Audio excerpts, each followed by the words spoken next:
Hi friends, இன்னைக்கு நம்ம பார்க்க போகிறது ஒரு டீ டைம் ஸ்நாக்ஸ் தாங்க. வாழைப்பூ சில்லி தாங்க பார்க்க போகிறோம். நல்லா கிறிஸ்பியாக டேஸ்ட்டாக எப்படி செய்யுதுன்னு பார்க்கலாம்.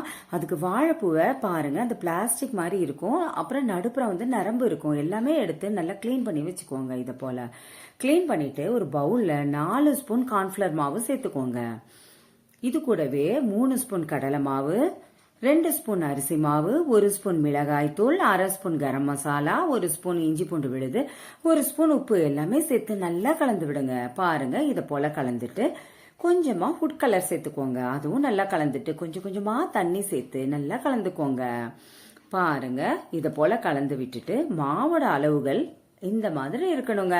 இப்ப நம்ம கிளீன் பண்ணி வச்சிருந்தோம் இல்லையா வாழைப்பழம், இதுல கோட்டாகிற மாதிரி செஞ்சுட்டு ஒவ்வொன்னா எண்ணெயில சேர்த்துக்கோங்க. பாருங்க, இதை போல சேர்த்துட்டு ஒரு பக்கம் வெந்துருச்சுன்னா இன்னொரு பக்கம் திருப்பி விடுங்க. அவ்வளவுதாங்க, கிறிஸ்பியா வாழைப்பூ சில்லி ரெடி ஆயிடுச்சு. பாத்தீங்களா? ஒரு தட்டுல மாத்திக்கலாங்க. இதை போல நீங்களும் ட்ரை பண்ணி பாருங்க. உங்களுக்கு இந்த வீடியோ பிடிச்சிருந்தா சப்ஸ்கிரைப் பண்ணுங்க, ஷேர் பண்ணுங்க, லைக்